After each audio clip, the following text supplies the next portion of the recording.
मंगलवार इंदौर के लिए शुभ मंगल खबर लेकर आया है।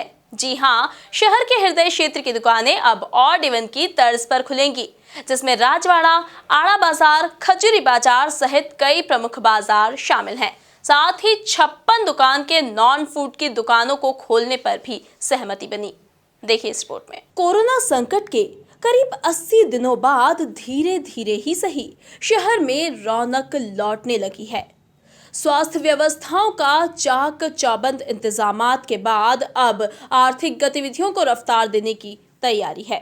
लिहाजा प्रशासन ने जनप्रतिनिधियों के साथ महत्वपूर्ण बैठक आयोजित की, जिसमें कई महत्वपूर्ण निर्णय लिए गए, जिसमें भाजपा और कांग्रेस के विधायक भी मौजूद रहे। दरअसल शहर में आर्थिक गतिविधियों को गति देने के लिए स्टेप बाय स्टेप बाजारों को खोलने की अनुमति दी गई, जबकि शहर को 3 जोन में बांटा गया है, जिसमें सबसे पहले ग्रामीण क्षेत्र को खोलने की अनुमति दी गई थी। इसके बाद मध्य क्षेत्र एवं ग्रामीण क्षेत्र के बीच के बाजारों को अलग अलग अनुमति जारी कर खोला गया। मध्य क्षेत्र की होलसेल दुकानों को तो प्रशासन ने अनुमति जारी की, लेकिन छोटी व रिटेल दुकान अभी भी बंद हैं। मंगलवार को हुई आपदा प्रबंधन समिति की बैठक में सबसे प्रमुख मुद्दा मध्य क्षेत्र की यही रिटेल एवं छोटी दुकानें थीं, जिसमें आड़ा बाजार, जवाहर मार्ग, राजवाड़ा, खजूरी बाजार सहित कई ऐसे प्रमुख बाजार शामिल हैं जिनकी दुकानें अभी भी बंद हैं। बैठक में सर्वसम्मति से निर्णय लिया गया कि मध्य क्षेत्र की छोटी दुकानों को ऑड इवन की तर्ज पर खोलने की अनुमति दी जाएगी। आज हम लोग क्राइसिस इंदौर की जो क्राइसिस मैनेजमेंट ग्रुप है उसकी बैठक हुई थी और उसमें काफ़ी रिलैक्सेशन आज चर्चा उपरांत दिए गए हैं। एक तो जोन 1 में जितनी भी तरह की छोटी दुकानें हैं इनको ऑड इवन पे खोलने की सहमति सबकी थी और उसमें खोली जाएंगी उसको ऑड इवन पद्धति से। जोन 2 में छोटी ग्वालटोली क्षेत्र की दुकानों में ऑड इवन पे सहमति बनी है। उसमें हम लोगों ने सजेशन ही दिया था कि ऑड इवन पे करना चाहिए, क्योंकि महरानी रोड टाइप में बहुत ही कंजस्टेड है वो। तो सरवटे हो गया, पटेल प्रतिमा से जो रोडें जाती हैं उसमें जो बहुत सारी बारीक दुकानें वो हो गई। बाकी जोन 2 ऑलमोस्ट पूरा खुलेगा। मॉल्स के बारे में ये हुआ है कि चर्चा करके बुलाएंगे, चर्चा करेंगे और रेस्टोरेंट्स के बारे में भी एक बार अलग से मीटिंग होगी, उनके एसओपी बनाई जाएगी। इसके बारे में भी कोई आज निर्णय नहीं हो पाया, चर्चा करके मीटिंग करके और उसमें एसओपी बनाई जाएगी। 56 दुकान अभी 56 दुकान और सराफा जहाँ भीड़ बहुत होती है उसको अभी उसके बारे में चर्चा नहीं हुई है अभी कोई। पर 56 दुकान में जो खाने पीने से अन्य दुकानें हैं, होम डिलीवरी चली रही है उनकी, खाने पीने से जो अन्य दुकानें हैं उनके वो अन्य दुकानें खुल सकेंगी 56 क्षेत्र में सुबह से लेकर 10 बजे से लेकर 7 बजे तक। इंदौर शहर की पहचान कहे जाने वाले कचौरी, पोहे, समोसे और चाय की दुकानें भी बंद हैं।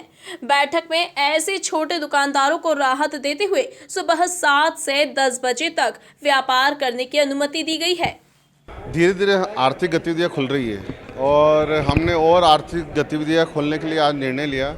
खास करके जो हमारा बाहरी क्षेत्र है जोन 3 और 2, उसमें लगभग सभी गतिविधियां चलेगी, सिर्फ कुछ गतिविधियों को छोड़कर। उदाहरण के तौर पर 56 दुकान हो सकता है, मॉल हो सकते हैं, रेस्टोरेंट हो सकते हैं, होटल हो सकती है।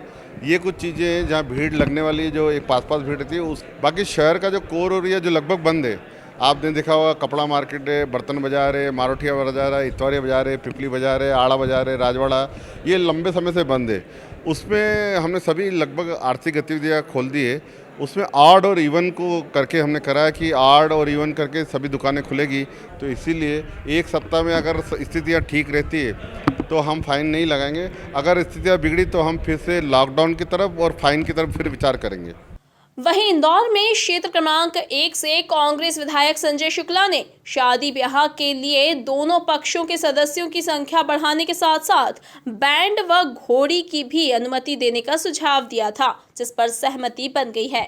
हमारी तरफ से सभी विधायकों ने सबसे मेन सुझाव रखा था कि चाय की दुकान, पोहे की दुकान जो खोलना चाहिए वो खुलना चाहिए। तो उसके अंदर ये नियम बनाया गया कि सवेरे 6 से 10 बजे तक चाय की दुकान खुली जाए। उसके अलावा शादी ब्याहों में जो 50 लोगों की परमिशन दी जाए, उस 50 के अंदर 50 से मेहमान रहेंगे। उसके अलावा घोड़ी वाला, बैंड वाला, नाई, पंडित, ये जो लोग लगते हैं ये अलग रहेंगे। तो इसलिए हम लोग सबसे मेन हो रहा है धर्मशाला के अंदर शादी होंगी और जो हाल है उसके अंदर शादी होगी, गार्डन में शादी होगी। कुल मिलाकर आपदा प्रबंधन की बैठक में मॉल, मंदिर, जिम व थिएटर को लेकर कोई भी निर्णय नहीं हो पाया है। हालांकि इन सभी को लेकर अलग अलग एसओपी बनाने पर सहमति जरूर बनी है। कलेक्टर मनीष सिंह के अनुसार एसओपी बनते ही आगामी बैठक में मॉल, थिएटर, जिम को लेकर निर्णय लिया जाएगा। कुल मिलाकर शहर को आर्थिक रफ्तार देने का मन बना लिया गया है। Bureau report, MP news, Indore.